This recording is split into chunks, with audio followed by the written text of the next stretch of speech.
ಶಾರದಮ್ಮ, ಹೋಗಿ ನೀವು ತಿಂಡಿ ತಿನ್ಕೊ ಹೋಗಿ. ಇಲ್ಲ ಮರೆ, ತಿಂಡಿ ಬೇಡ. ಮಧ್ಯಾಹ್ನ ಅಡ್ಗೆಗೆ ಏನ್ ಮಾಡ್ಬೇಕು ಹೇಳಿ, ಅದನ್ನೆಲ್ಲ ರೆಡಿ ಮಾಡ್ಬಿಡ್ತೀನಿ. ಆಗ್ಲೇ ಟೈಮ್ 11 ಗಂಟೆ ಆಯ್ತು, ನೀವು ಇನ್ನ ತಿಂಡಿ ತಿಂದಿಲ್ವಲ್ಲ, ಹೋಗಿ ತಿಂಡಿ ತಿನ್ನೋಗಿ. ಅಯ್ಯೋ, ಈ ಮನೆಯಲ್ಲಿ ನಿಜವಾಗ್ಲೂ ಹೇಳ್ಬೇಕು ಅಂತಂದ್ರೆ ತಿಂಡಿ ತಿಂದ ಏನು ಎತ್ತ ಅಂತ ಕೇಳೋದು ನೀವು ಒಬ್ರೇ ನೋಡಿ. ಯಾಕೆ ಶಾರದಮ್ಮ ಹಂಗಂತೀರಾ? ಯಾಕೆ ನೀವು ನಮ್ ತರ ಮನುಷ್ಯ ಅಲ್ವಾ? ಟೈಮ್ಗೆ ತಿಂಡಿ ಊಟ ಮಾಡ್ಬೇಕು. ಆತರ ಹಸ್ಕೊಂಡಿದ್ರೆ ಅಸಿಡಿಟಿ ಗ್ಯಾಸ್ಟ್ರಿಕ್ ಎಲ್ಲ ಆಗ್ಬಿಡುತ್ತೆ. ನೀವು ತಿಂಡಿ ತಿನ್ನಿ, ಮಧ್ಯಾಹ್ನಕ್ಕೆ ಏನೇ ಅಡುಗೆ ಇದ್ರೂ ನಾನೇ ರೆಡಿ ಮಾಡ್ಕೋತೀನಿ. ಅಯ್ಯೋ ಬೇಡ ಅಮ್ಮವ್ರೆ, ನೀವೇನು ಮಾಡಕ್ ಹೋಗ್ಬೇಡಿ. ಇವಾಗ ತಾನೇ ದೊಡ್ಡಮ್ಮವರು ಆತರ ಹೇಳಿ ಕಳ್ಸಿದಾರೆ ನನಗೆ, ದೀಪ್ತಿ ಕೈಲಿ ಏನು ಜಾಸ್ತಿ ಕೆಲಸ ಮಾಡ್ಸಕ್ ಹೋಗ್ಬೇಡ ಅಂತ. ಅದೇನಪ್ಪ ಇಷ್ಟ ದಿನ ಇಲ್ದಿರೋ ಪ್ರೀತಿ ಇವಾಗ ಉಕ್ಕುಕ್ಕಿ ಹರಿತಾ ಇದೆಯಲ್ಲ ನಿಮ್ ಮೇಲೆ. ಏನು, ನಮ್ಮತ್ತೆ ನನ್ನ ಕೈಲಿ ಕೆಲಸ ಮಾಡಿಸ್ಬೇಡ ಅಂತ ನಿಮ್ಮ ಹತ್ರ ಹೇಳಿದ್ರ? ಇದು ಚೆನ್ನಾಗಿದೆಯಲ್ಲ. ಹೌದು ಮೊರೆ, ಅವರೇ ಹೇಳಿದ್ದು ದೀಪ್ತಿ ಕೈಲಿ ಏನು ಜಾಸ್ತಿ ಕೆಲಸ ಮಾಡ್ಸಕ್ ಹೋಗ್ಬೇಡ ಅಂತ. ನಾನು ಅದಕ್ಕೆ ಏನಾದ್ರೂ ವಿಶೇಷ ಇರ್ಬೇಕು, ಅದಕ್ಕೆ ಆತರ ಹೇಳ್ತಿದ್ದಾರೆ ಅಂತ ಅನ್ಕೊಂಡೆ. ವಿಶೇಷನೂ ಇಲ್ಲ, ಎಂತದೂ ಇಲ್ಲ, ಏನೋ ಗೊತ್ತಿಲ್ಲಪ್ಪ. ಬೆಳಿಗ್ಗೆಯಿಂದನೂ ಅದೇ ತರ ಮಾತಾಡ್ತಿದ್ದಾರೆ, ಏನೋ ಪ್ರೀತಿ ಇದೆ, ಅಯ್ಯೋ ನನ್ ಸೊಸೆ, ಅಯ್ಯೋ ನಮ್ಮ ಅತ್ತಿಗೆ ಅಂತ. ಅವಳು ಅಷ್ಟೇ, ನನ್ನ ಆದ್ಮೀನು ಏನೋ ಭಾರಿ ಪ್ರೀತಿಯಿಂದ ಅತ್ತಿಗೆ ಅಂತ ಬಾಯಿ ತುಂಬಾ ಕರೀತಿದ್ದಾಳಪ್ಪ. ನನ್ ಯಾಕೋ ಅವ್ರು ಜಾಸ್ತಿ ಪ್ರೀತಿ ತೋರಿಸ್ತಾ ಇದ್ರೆ ಇಲ್ಲಿ ಏನೋ ನಡೆಸ್ತಾ ಇದಾರೆ ಅಂತ ಹೇಳ್ಬಿಟ್ಟು ಅನುಮಾನ. ಅದು ಏನಾದ್ರೂ ಆಗ್ಲಿ ಅಮ್ಮವ್ರೆ, ನಿಮ್ಮ ಹುಷಾರಲ್ಲಿ ನೀವಿರಿ. ಯಾಕಂದ್ರೆ ಇವರು ಸರಿ ಇಲ್ಲ ಜನ. ನೀವು ಒಳ್ಳೆಯವರಾಗಿದ್ರೆ ಏನಾದ್ರೂ ಹೇಳ್ಬೋದಿತ್ತು. ಸರಿ ಇಲ್ಲ ಅಮ್ಮವ್ರೆ, ಹುಷಾರಾಗಿರಿ. ಏನಿಲ್ಲ ಮಂಜುಳಮ್ಮ, ಈಗ ಮನೆಯಲ್ಲಿ ಏನೇನಾಗ್ತಿದೆ ಅಲ್ಲ ನನಗೆ ಕ್ಲಾರಿಟಿ ಇಲ್ಲ. ಇನ್ನು ನಿಮ್ಗೇನು ಹೇಳಿ ಸದ್ಯಕ್ಕೆ ನಾನು ಇಷ್ಟು ಮಾತ್ರ ಹೇಳ್ತೀನಿ. ಅಕಸ್ಮಾತ್ ನಾನು ಮನೇಲಿ ಇಲ್ದೇ ಇರೋ ಟೈಮಲ್ಲಿ ಇವ್ರು ಏನಾದ್ರೂ ಯೋಚನೆ ಮಾಡ್ಕೊಂಡು ಮಾತಾಡ್ಕೊಂತ ಇದ್ರೆ ದಯವಿಟ್ಟು ನನ್ಗೆ ಅದನ್ನ ತಿಳಿಸಿ. ಯಾಕಂದ್ರೆ ಮುಂದೆ ಏನೋ ಒಂದು ಅನಾಹುತ ಆಗೋದನ್ನ ತಪ್ಪಿಸ್ಬೋದು. ಗೊತ್ತಾದ್ರೆ ವಿಚಾರ, ಇಂಥ ವಿಚಾರ ಈ ತರ ಆಗ್ತಿದೆ ಅಂತ ಗೊತ್ತಾದ್ರೆ ಏನಾದ್ರೂ ಮಾಡ್ಬೋದು. ಅದಕ್ಕೆ ನಿಮ್ಗೆ ಹೇಳ್ತಾ ಇರೋದು, ಇಂಥದೇ ವಿಚಾರ ಅಂತಲ್ಲ, ನಿಮ್ ಕಿವಿಗೆ ಯಾವುದೇ ವಿಚಾರ ಬಿದ್ರೂ ದಯವಿಟ್ಟು ಹೇಳಿ. ಸರಿ ಅಮ್ಮವ್ರೆ, ಆಯ್ತು, ಹೇಳ್ತೀನಿ ಬಿಡಿ. ಸರಿ, ಈಗ ಮೊದ್ಲು ತಿಂಡಿ ಮಾಡಿ, ನಾನು ಅಡಿಗೆಗೆ ಏನ್ ಮಾಡೋದು ಅಂತ ಕೇಳ್ಕೊಂಬರ್ತೀನಿ. ಬೆಳಿಗ್ಗೆ ಬೇರೆ ತಿಂಡಿ ಮಾಡೋದಕ್ಕೆ ಅದು ಇದು ಅಂತ ಮಾತಾಡ್ಬಿಟ್ಟು ಬಿಸಿಬೇಳೆ ಬಾತೆ ಮಾಡಿದ್ದೆ. ಅದಕ್ಕೆ ಹಂಗೆ ಹಿಂಗೆ ಅನ್ಕೊಂಡು ಏನೋ ತಿಂದ್ರಪ್ಪ ಕೊನೆಯಲ್ಲಿ. ಇವಾಗ ಅಡಿಗೆಗೆ ಏನ್ ಮಾಡೋದು ಅಂತ ಕೇಳ್ಕೊಂಬರ್ತೀನಿ. ಸರಿ ಅಮ್ಮವ್ರೆ, ಆಯ್ತು. ಅತ್ತೆ, ಏನಮ್ಮ ದೀಪ್ತಿ? ಅತ್ತೆ, ಮಧ್ಯಾಹ್ನ ಅಡಿಗೆಗೆ ಏನ್ ಮಾಡೋದತ್ತೆ? ಏನು ಅಡಿಗೆ ಮಾಡ್ತಾ ಇದೀಯಾ? ಈ ಶಾರದಮ್ಮ ಎಲ್ಲೋದ್ಲು? ಶಾರದಮ್ಮ, ಶಾರದಮ್ಮ! ಅಮ್ಮವ್ರೆ, ಶಾರದಮ್ಮ, ನಾನು ನಿಮ್ಗೆ ಏನ್ ಹೇಳಿದ್ದೆ? ದೀಪ್ತಿ ಕೈಲಿ ಏನು ಅಡುಗೆ ಕೆಲಸ ಮಾಡಿಸ್ಬೇಡ ಅಂತ ಹೇಳಿರ್ಲಿಲ್ವಾ? ಮತ್ತೆ ಯಾಕೆ ನೀನ್ ಅಡುಗೆ ಮಾಡೋದಿಕ್ಕೆ ಅವ್ರನ್ನ ಬಿಟ್ಟಿದೀಯಾ? ಅಮ್ಮೋರೆ, ಇಲ್ಲ ಅಮ್ಮೋರೆ, ನಾನೇನು ಹೇಳಿಲ್ಲ. ಅತ್ತೆ, ಅವ್ರೇನು ಹೇಳಿಲ್ಲ ಅತ್ತೆ, ನಾನೇ ಅಡುಗೆ ಮಾಡ್ತೀನಿ ಅಂತ ಕೇಳ್ತಿರೋದು. ಏನು ಮನೆಯಲ್ಲಿ ಅಡುಗೆ ಮಾಡಕ್ ಆಗ್ದಿರ ಅಷ್ಟು ಏನು ನನ್ಗೇನು ಸುಸ್ತು ಸಂಕಟ ಏನಿಲ್ಲ ಬಿಡಿ. ಅಡುಗೆ ಊಟ ತಿಂಡಿದೆಲ್ಲ ನಾನೇ ನೋಡ್ಕೋತೀನಿ. ಅಡುಗೆ ನಿಮ್ಗೆ ಏನ್ ಬೇಕೋ ಹೇಳಿ, ಅದನ್ನೇ ಮಾಡ್ತೀನಿ. ನೋಡು ದೀಪ್ತಿ, ನೀನ್ ನಿಮ್ ಮನೆ ಸೊಸೆ ರಾಣಿ ತರ ಇರ್ಬೇಕು. ಅಂತದ್ರಲ್ಲಿ ಮನೆ ಕೆಲಸ ಎಲ್ಲ ಯಾಕೆ ಮಾಡ್ತೀಯ ಹೇಳು? ಇಲ್ವಾ? ಶಾರದಮ್ಮ ಮಾಡ್ಕೋತಾಳೆ. ಹೇಳಿದೆ ತಾನೆ ಬೆಳಿಗ್ಗೆ ನಿನ್ಗೆ, ನಿನ್ ಕೈಲಿ ಆಗ್ಲಿಲ್ಲ ಅಂತ ಅಂದ್ರೆ ಬೇಕಿದ್ರೆ ಇನ್ನೊಬ್ರು ಆಳನ್ ಬೇಕಿದ್ರು ನಾನು ಸೇರಿಸ್ತೀನಿ ಕೆಲ್ಸಕ್ಕೆ. ನೀನ್ ಮಾತ್ರ ಏನು ಕೆಲಸ ಮಾಡಕ್ ಹೋಗ್ಬೇಡ, ಆರಾಮಾಗಿ ಮಲ್ಕೋ ಹೋಗು. ಸರಿ ಆಯ್ತು ಬಿಡಿ ಅತ್ತೆ. ಶಾರದಮ್ಮ, ಮಧ್ಯಾಹ್ನಕ್ಕೆ ಚೆನ್ನಾಗಿ ಎಲ್ಲಾ ತರಕಾರಿನೂ ಹಾಕಿ ಪಲ್ಯ ಮಾಡು, ಕಾಳು ಗೊಜ್ಜು ತರ ಮಾಡು.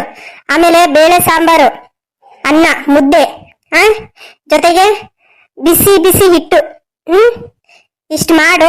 ಒಂದ್ 4 ಮೊಟ್ಟೆ ಬೇಯಿಸಿರು ಸಾಕು. ಮಧ್ಯಾಹ್ನಕ್ಕೆ ಯಾರು ಊಟಕ್ಕೆ ಬರಲ್ಲ, ನಾನು ದೀಪ್ತಿ ನನ್ನ ಮಗಳು ಅಷ್ಟೇ. ಸರಿ ಮೊರೆ, ಆಯ್ತು. ದೀಪ್ತಿ, ಹೋಗಮ್ಮ, ನೀನ್ ರೆಸ್ಟ್ ಮಾಡೋಗು. ಅಡ್ಗೆ ಎಲ್ಲ ಶಾರದಮ್ಮ ನೋಡ್ಕೋತಾರೆ, ಆಮೇಲೆ ಎದ್ಬಿಟ್ಟು ಊಟ ಮಾಡುವಂತೆ. ಸರಿ ಆಯ್ತು ಬಿಡಿಯತ್ತೆ. ನೋಡಿದ್ರ ದೀಪ್ತಿ ಅಮ್ಮ ಹೆಂಗ್ ಬೈದ್ರು ಅಂತ? ಅದಕ್ಕೆ ನಾನು ಹೇಳ್ದೆ, ನಾನೇ ಮಾಡ್ತೀನಿ, ನೀವೇನು ಮಾಡಕ್ ಹೋಗ್ಬೇಡಿ ಅಂತ. ನೋಡಿ ಶಾರದಮ್ಮ, ಅವ್ರ ಹಂಗಂದ್ರು ಅಂತ ನೀವೇನು ಬೇಜಾರ್ ಮಾಡ್ಕೋಬೇಡಿ.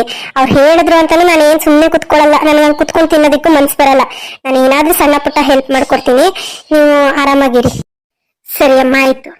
ಶಾರದಮ್ಮ, ನಾನ್ ಮಧ್ಯಾಹ್ನ ಎಲ್ಲ ಹೊರಗಡೆ ಹೋಗೋದಿಕ್ಕಿದೆ.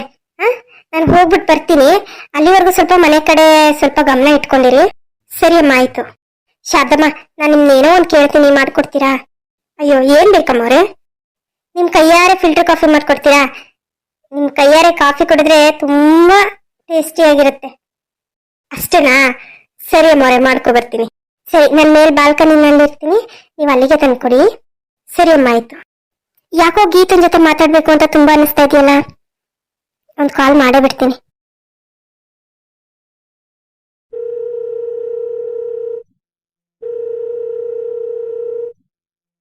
ಹಲೋ ದೀಪ್ತಿ, ಅದ್ಕೆ ಹೇಗಿದ್ದೀರಾ?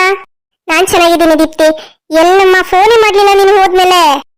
ಎಲ್ಲಿ ಅದಕ್ಕೆ ಮಾಡಕ್ಕೆ ಆಗ್ಲಿಲ್ಲ, ಇವತ್ತು ತುಂಬಾ ನೆನಪಾಗ್ತಾ ಇದ್ರ, ಹಂಗಾಗಿ ಕಾಲ್ ಮಾಡಿದೆ. ಎಲ್ಲಿದ್ದೀರಾ? ಊರಿಗೆ ಬಂದ್ರೆ ನಿಮ್ಮೂರಲ್ಲೇ ಇದ್ದೀರಾ? ಇಲ್ಲ ದೀಪ್ತಿ, ಇನ್ನ ಊರಲ್ಲೇ ಇದೀವಿ. ಯಾಕೆ ಏನಾಯ್ತು? ಏನಿಲ್ಲ ಅದಕ್ಕೆ ಸುಮ್ಮನೆ ಹಾಗೆ ಕೇಳ್ದೆ. ಆದಿತ್ಯ ಎಲ್ಲಿದ್ದಾನೆ? ಅವರು ಇಲ್ಲೇ ಇದ್ದಾರೆ ದೀಪ್ತಿ. ಊರೆಲ್ಲ ಚೆನ್ನಾಗಿದ್ದಾರಾ? ಎಲ್ರು ಆರಾಮಾಗಿದ್ದಾರೆ. ಅತ್ತೆ ಮಾವನು ಇಲ್ಲೇ ಬಂದಿದ್ದಾರೆ. ಏನು, ನಮ್ಮ ಮಮ್ಮಿ ಬಂದಿದ್ದಾರಾ? ನಂಬಕ್ಕೆ ಆಗ್ತಿಲ್ಲ ಅದಕ್ಕೆ. ನಮ್ಮಮ್ಮ ಊರಲ್ಲಿ, ಅದು ಯಾವಾಗ ಬಂದ್ರು? ಹಬ್ಬದ ದಿನನೇ ಬಂದ್ರು. ಹಬ್ಬದ ದಿನ ಬಂದವ್ರು ಇಲ್ಲೇ ಇದ್ದಾರೆ. ತುಂಬಾ ಖುಷಿ ಆಯ್ತು ಅದಕ್ಕೆ. ಈ ತರ ಬೆಳವಣಿಗೆ ನಮ್ಮ ಅಮ್ಮನಲ್ಲಿ ಆಗುತ್ತೆ ಅಂತ ನಾನು ಅನ್ಕೊಂಡೇ ಇರ್ಲಿಲ್ಲ. ಎನಿವೇಸ್, ಎಲ್ಲ ಒಳ್ಳೇದಾಗ್ಲಿ ಅದಕ್ಕೆ. ಮತ್ತೆ ನಿಮ್ಮನೆಯಲ್ಲೆಲ್ಲ ಹೇಗಿದ್ದಾರೆ? ಬಾವ ಅವರು ಹೇಗಿದ್ದಾರೆ? ಅವರು ಚೆನ್ನಾಗಿದ್ದಾರೆ. ಮನೇಲಿ ಎಲ್ಲರೂ ಚೆನ್ನಾಗಿದ್ದಾರೆ. ಸ್ವೀಟಿನಂತೂ ತುಂಬಾ ಮಿಸ್ ಮಾಡ್ಕೊಂತಾರೆ ಎಲ್ಲಾರು. ಹೌದಾ? ಏನ್ ಮಾಡೋದು, ಇಲ್ಲಿ ಸ್ಕೂಲು ಅವ್ರದ್ದು ಎಲ್ಲ ಇರುತ್ತಲ್ಲ, ಹಂಗಾಗಿ ಅಲ್ಲಿಗೆ ಬರಕ್ಕಾಗಲ್ಲ. ನಾವೇ ಬಂದ್ಬಿಡ್ತೇವೆ ಬಿಡಿ, ನೀವೇನ್ ಬರದ್ ಬೇಡ. ಏನು, ನೀವ್ ಇಲ್ಲಿಗೆ ಬರ್ತೀರಾ? ಅದು ಇದ್ಯಾಕೆ, ಏನಾಯ್ತು? ಯಾಕೆ ನಾವು ನಿಮ್ಮನೆಗೆ ಬರ್ಬಾರ್ದಾ? ಅದು ಆದಿತ್ಯ ನಿಮ್ಗೆ ನನ್ನ ವಿಚಾರ ಏನು ಹೇಳಿಲ್ಲ ಅಂತ ಅನ್ಸುತ್ತೆ. ಇರ್ಲಿ ಅದಕ್ಕೆ, ಪರವಾಗಿಲ್ಲ. ನಾನು ನಿಮ್ಗೆಲ್ಲಾನು ನಿಧಾನಕ್ಕೆ ಹೇಳ್ತೀನಿ. ಇವಾಗ ಆದಿತ್ಯಲ್ಲಿ ಸ್ವಲ್ಪ ಫೋನ್ ಕೊಡ್ತೀರಾ? ಹೌದಾ? ಏನಾದ್ರೂ ಸಮಸ್ಯೆನಾ ದೀಪ್ತಿ? ಹಾಗೇನಾದ್ರೂ ಇದ್ರೆ ಹೇಳು. ಚೇಚೆ, ಅಂತ ದೊಡ್ಡ ಸಮಸ್ಯೆ ಅಂತ ಏನಿಲ್ಲ. ನಾನು ನಿಮ್ಗೆ ಹೇಳ್ತೀನಿ ಮತ್ತೆ. ಇಲ್ಲ ನಾನೇ ನಿಮ್ಮನ್ನ ಕರಿತೀನಿ ಯಾವಾಗ ಬರೋರಂತೆ. ಸರಿ ಆಯ್ತು. ಹಲೋ ದೀಪ್ತಿ. ಅದೇನಾ, ಅದು ಒಂದ್ ಸ್ವಲ್ಪ ಹೊರಗಡೆ ಬರ್ತೀಯಾ? ನಾನು ನಿನ್ನ ಹತ್ರ ಒಂಚೂರು ಮಾತಾಡ್ಬೇಕಾಗಿತ್ತು. ಹೊರಗಡೆನಾ? ಯಾಕೆ, ಏನಾಯ್ತು? ಪ್ಲೀಸ್ ಆದಿ, ಸ್ವಲ್ಪ ಹೊರಗಡೆ ಬಾ. ಸರಿ ಇರು, ಬರ್ತೀನಿ. ಹಾ, ಹೊರಗಡೆ ಬಂದೆ, ಹೇಳು ದೀಪ್ತಿ. ಅದಿ, ಇಲ್ಲಿ ಮನೆಯಲ್ಲಿ ಏನಾಗ್ತಿದೆ ಗೊತ್ತಾ? ನನ್ನ ಆತ್ಮೀಯ ಇದ್ದಾಳಲ್ಲ, ಅವಳು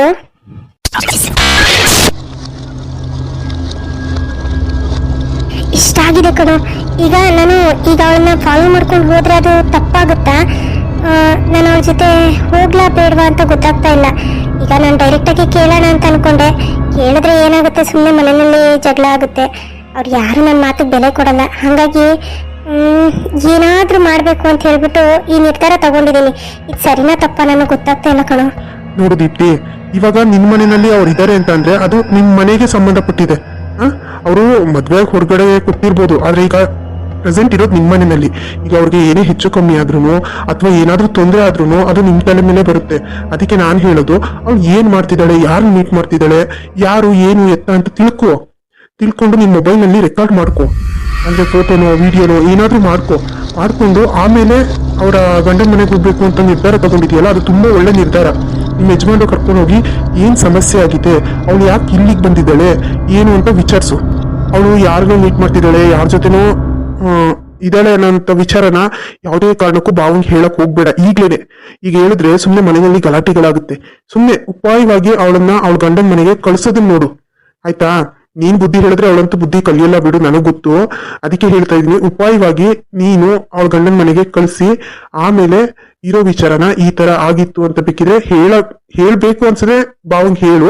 ಇಲ್ಲ ಬೇಡ ಎಲ್ಲ ಸರಿ ಹೋಯ್ತಲ್ಲ ಅನ್ನೋದಾದ್ರೆ ಸುಮ್ನೆ ಆಗ್ಬಿಡು ಅಷ್ಟೇ. ಜಾಸ್ತಿ ಏನು ತಲೆ ಕೆಡ್ಸ್ಕೊಳಕ್ ಹೋಗ್ಬೇಡ. ನಿನ್ಗೆ ಏನೇ ಹೆಲ್ಪ್ ಬೇಕಾದ್ರೂ ನನಗೆ ಎನಿ ಟೈಮ್ ಯಾವಾಗಾದ್ರೂ ಕಾಲ್ ಮಾಡು ನೀನು, ನಾನು ನಿನ್ ಜೊತೆಗೆ ಇರ್ತೀನಿ, ಆಯ್ತಾ? ಸರಿ ಅದೇ, ತುಂಬಾ ಥ್ಯಾಂಕ್ಸ್ ಕಣೋ. ನೀನ್ ಅಣ್ಣ ಆಗಲ್ಲ ನನಗೆ, ಫ್ರೆಂಡು ನೀನೆ, ತಂದೆ ನೀನೆ, ಎಲ್ಲ ನೀನೇನೆ. ನನಗೆ ಏನೇ ಕಷ್ಟ ಬಂದು ಫಸ್ಟ್ ನೆನಪಾಗೋದೆ ನೀನು. ಆಯ್ತು, ನಾನಿವತ್ತು ಅದೇನಾಗುತ್ತೋ, ಯಾರು ಮೀಟ್ ಮಾಡ್ತಾಳೋ ನಾನು ನೋಡ್ಕೊಂಡ್ ಬರ್ತೀನಿ. ಅದು ಏನೇ ವಿಚಾರ ಇದ್ರೂ ನಾನು ನಿನಗೆ ಹೇಳ್ತೀನಿ, ಆಯ್ತಾ? ನಾನು ಫೋನ್ ಮಾಡಿದಾಗ ಫೋನ್ ತೆಗಿ. ಸರಿ ಆಯ್ತು, ಆದ್ರೆ ಹುಷಾರು. ನೀನು ಅವ್ರನ್ನ ಫಾಲೋ ಮಾಡ್ತಾ ಇದೀಯ ಅನ್ನೋ ವಿಚಾರ ಅವ್ರಿಗೆ ಗೊತ್ತಾಗ್ಬಾರ್ದು ಅಷ್ಟೇ. ಇಲ್ಲ ಅದಿ, ಅವ್ರಿಗೆ ಗೊತ್ತಾಗ್ದಿರೋ ತರ ಅವ್ರನ್ನ ಫಾಲೋ ಮಾಡ್ಕೊಂಡು ಹೋಗ್ತೀನಿ. ಸರಿ, ಏನಾದ್ರೂ ಇದ್ರೆ ಕಾಲ್ ಮಾಡು. ಸರಿ ಆಯ್ತು. ದೀಪ್ತಿಯಮ್ಮ, ತಗೊಳ್ಳಿ ಕಾಫಿ ಕೇಳಿದ್ರಲ್ಲ, ಕೊಡಿ. ಶಾರದಮ್ಮ, ಏನಮ್ಮ ಅಷ್ಟೊಂದು ಯೋಚನೆ ಮಾಡ್ತಾ ಇದ್ದೀರಾ? ಏನಿಲ್ಲ ಶಾರದಮ್ಮ, ಸುಮ್ಮನೆ ಹಾಗೆ ಕುತ್ಕೊಂಡಿದ್ದೆ ಅಷ್ಟೇ. ಸರಿ ಆಯ್ತಮ್ಮ, ಆಗಿದ್ರೆ ನಾನು ಅಡಿಗೆ ರೆಡಿ ಮಾಡ್ಕೊಂತ ಇರ್ತೀನಿ. ನೀವು ಕಾಫಿ ಕುಡಿದು ಆಮೇಲೆ ಬನ್ನಿ. ಸರಿ ಆಯ್ತು.